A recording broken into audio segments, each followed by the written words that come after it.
एक छोटे से शहर में एक परिवार रहता था जिसमें महेश, उसकी बीवी कमला और उनके दो बच्चे पिंकी और बबलू रहते थे। महेश कपड़े की एक फैक्ट्री में काम किया करता था। एक दिन फैक्ट्री में आग लगने के कारण फैक्ट्री के मालिक ने बहुत से लोगों को काम से निकाल दिया, जिसमें एक महेश भी था। वैसे ही महेश आर्थिक तंगी से गुजर रहा था और ऊपर से नौकरी चले जाने के कारण घर के हालात और खराब हो गए थे। एक दिन पूरा परिवार साथ बैठकर खाना खा रहा होता है। तब कमला महेश से बोलती है, घर का राशन खत्म होने वाला है, बस 3-4 दिन का ही राशन बचा हुआ है। क्या करूं, कुछ समझ नहीं आ रहा। कहीं कोई नौकरी भी तो नहीं मिल रही। अभी तो घर का किराया भी देना है। अगर मुझे जल्दी कोई नौकरी नहीं मिली तो हम सड़क पर आ जाएंगे। परेशान मत हो पापा, भगवान कोई ना कोई रास्ता जरूर निकाल देंगे। अगले ही दिन सुबह पड़ोस की एक औरत महेश के घर आती है। सब लोग उनको प्यार से मौसी बुलाते थे। वो बहुत अच्छे पैसे वाले घर से थी और अक्सर लोगों की मदद किया करती थी। अरे कमला, मैंने सुना कि महेश की नौकरी चली गई और तुम्हारे घर के हालात भी कुछ ठीक नहीं चल रहे हैं। जी मौसी, बस मैं आपको क्या बताऊं कि इस वक्त हम लोग कितने बुरे हालातों से गुजर रहे हैं। परेशान मत हो कमला, सब ठीक हो जाएगा।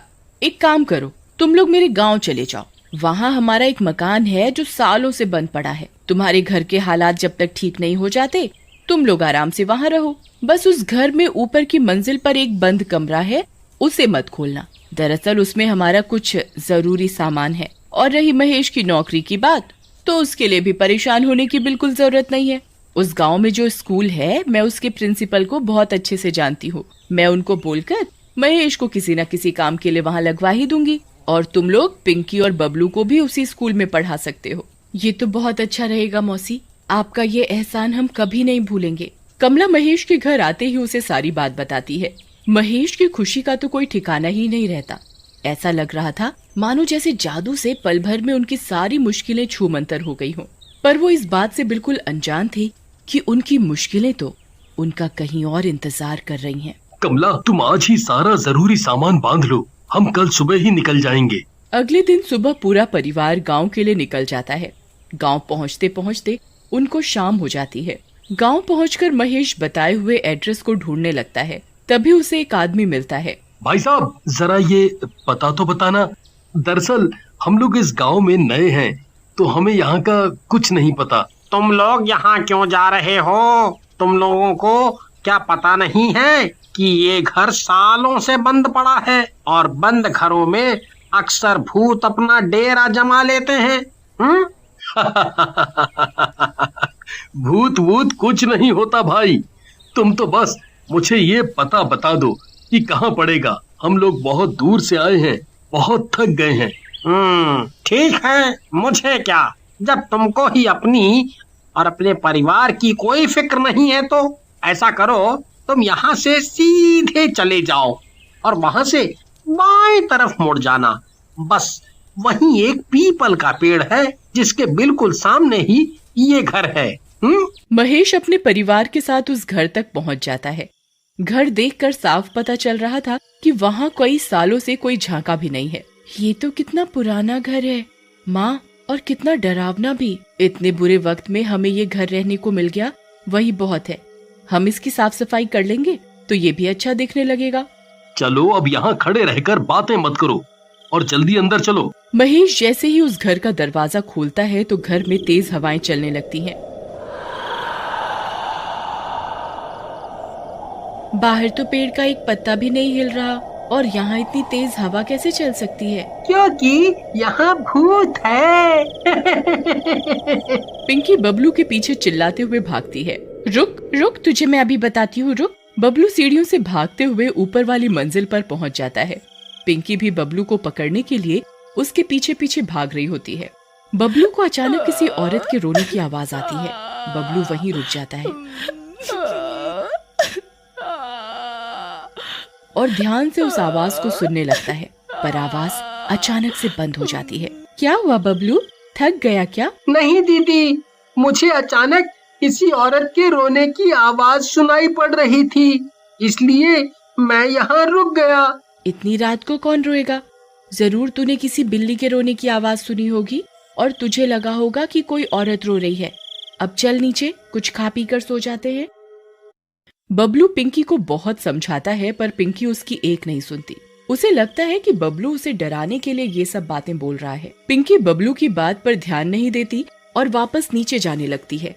बबलू भी उसके पीछे पीछे जा ही रहा होता है, पर अचानक उसकी नजर एक बंद कमरे पर पड़ती है जिस पर ताला लगा होता है और उस ताले पर एक लाल रंग का कपड़ा भी बंधा होता है। लगता है ये वही कमरा है जिसके बारे में मौसी जी माँ को बता रही थी। ऐसा क्या जरूरी सामान रखा है इस कमरे में जो इस पर इतना बड़ा ताला लगा है? तुझे इतना सोचने की जरूरत नहीं है। मौसी जी ने हमें मना किया है इस कमरे में जाने से, तो बस हमें इस बात का ध्यान रखना चाहिए। रात को खाना खाकर सब सोने चले जाते हैं। आधी रात को अजीब सी खटखट की आवाज से पिंकी की अचानक आंख खुल जाती है। बबलू जल्दी उठ, जरा देख कर तो आ कि ये आवाज कहाँ से आ रही है। मुझे सोने दो दीदी, मुझे बहुत तेज नींद आ रही है, आप खुद जाकर देख लो।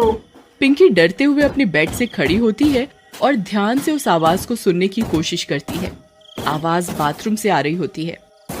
पिंकी बाथरूम का दरवाजा खोलती है और डरते डरते उसमें झांकती है। जैसे ही वो अंदर देखती है उसके होश उड़ जाते हैं।